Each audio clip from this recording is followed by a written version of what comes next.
My fellow Nigerians, happy Independence Day. Once again, it's Barrister Idris Mohammed Maino Waziri here to um, talk to you and try and continue my efforts to rally us, the youth population of Nigeria, into standing up for ourselves for once in our country's history. Timely that today is our Independence Day and 65 years at that. So 65 years of going in the wrong direction is what essentially, I am here to fight for all of us for. I continue to ask that if you align with what I'm saying, I will always be sharing a link, which is to a consent form that allows you to be joined as an interested party in this litigation that I am putting before the judiciary, our judiciary, as I keep emphasizing, the government belongs to us, we the people. But I want to make this very short first. Let me apologize for the first video.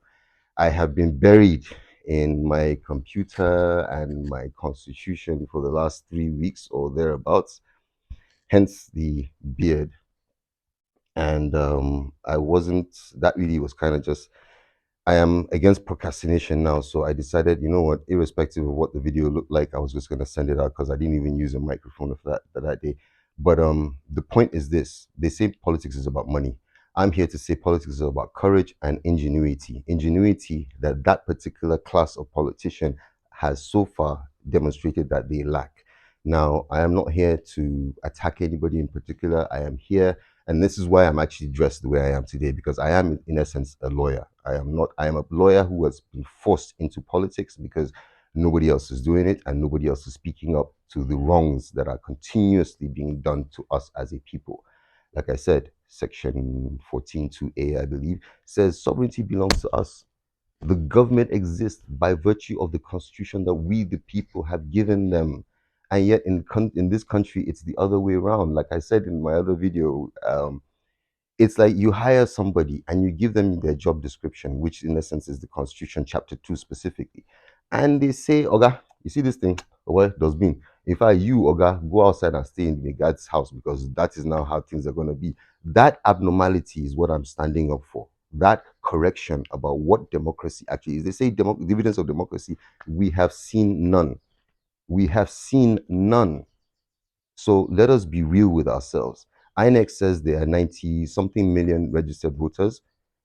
2015, 2019, 2023, less than 30 million Nigerians vote, which means there are about 60 million of us youth, people who think for themselves, people who are just tired of the rot, but I found a little comfort zone and it's like, Nigeria, don't touch me. No, it's time for us to speak up. And I am leading the charge and I'm simply saying, sign the consent form. Privatization was illegal. The constitution doesn't allow for it. I am not here to argue whether capitalism and socialism, which one is better. That's not what I'm here to do. I'm simply saying that if the constitution says you cannot do this and you've done it, then as the supreme law in the land, all of those privatization acts need to be recalled. All right. And if we form ourselves into this group, which is in essential a lobby party, a group, or a political force to be reckoned with, then we can decide. Let's have the argument. Is it better to have these things? Oh, nobody can deny GSM is a good thing.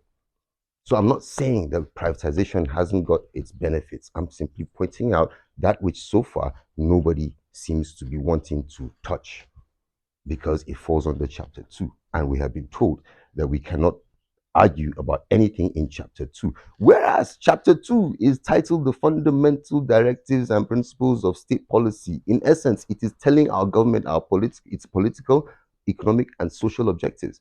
They've thrown out the window.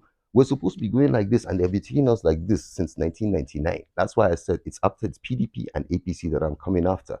Because as political parties, you have violated our constitution on enormous levels. Enormous levels. Subsidy. The president, his first announcement, subsidy is gone. Sorry, Mr. President. The Constitution doesn't say that. The Constitution says we are a socialist state where we should have, wherever practicable, and we cannot deny that we don't have the resources to make it practicable, free education, free health, housing, free healthcare. those kind of go against the principles of this capitalist privatization regime that these two political parties have taken us. So INEC, I'm not, hey, look, I'm a politician, no. Again, forced politician. But I'm only a politician because I want to show my generation that it is not about money. It's about your heart and it's about your ingenuity. And we have it. Nollywood, Afrobeats, these things exist because of the sheer zeal of the Nigerian youth. It isn't because of government. Government had no hand in that. That's us just creating something out of our own. And look at them. They are juggernauts on the global stage. That's what we are capable. That's what our generation is capable of. But in the north is Alanguru. In the south is Dogbalesa. You understand? For how long? The first time I said I was going to run for president of this country, that was 10 years ago, 2015. I went for an embassy party, and an American came up to me and is like, "You will never be president of this country." And I was like, "Why?" He's like, "Because you have a respect for your elders' culture here. And as long as you have that, someone like you can never be president in this country." Agreed? But I'm always someone who fights against the grain, and I'm swimming against the tide from day one. So, hey, no, it isn't about money. It's about standing up to be counted, to be recognized. At least, if nothing else, Peter Obi showed us in the last election. All that argument, he lacks structure. Where did he see structure? Structure is people. Structure is people. And our structure is online. Our structure are people who have data, people who are on their smartphones, who can now decide the future of Nigerians for those 30 million that you keep every 4 years. You take and you go and share. They get peanuts, and then for 4 years you disappear and you wash, rinse, repeat. For how much longer? And I'm talking here now to that generation that I'm speaking to here, not the older ones. Like I said, we do have a respect our elders' culture, and we're not here to disrespect anybody. We're simply here to say your time is up. It's time to move on. Let us now take this country where it needs to go. And I'm simply asking because, like, for me now, this is my vision, simply my vision, nobody else's. But we should rebrand ourselves. We should be called the Unified Tribes of Nigeria because when the white man came and they found us, what they found was a collection of tribes that it took them. This is very interesting, by the way. 49 years to finish conquering all of us. Imagine the British Empire, they came and all they met was Oba of Benin here, Oba Ogbaisi there, Jaja Wapobo here. And oh boy, they kept on coming up until they finally met up with the Sultan of Sokoto and my great grandfather, I think the king of Fika at the time, King Suleiman. And those two men formed an alliance that gave the British such a bloody nose that when they finally did get them to abdicate their thrones and pass it on to their kids, the British could not just let the Sultan go. They had to execute him against the agreement. So the agreement was, "Why you guys step down and da da da da." Well, they had to go and kill the Sultan because they're like, mm. So that's who we are. It took the empire 49 years to conquer this collection of stubborn tribal people. And yes, they eventually gave us a country called Nigeria. And we are, as a unified country, we are and have always been a power horse. So let's rise up to that challenge. And the only people that can do that is us. So happy Independence Day and let's get it done.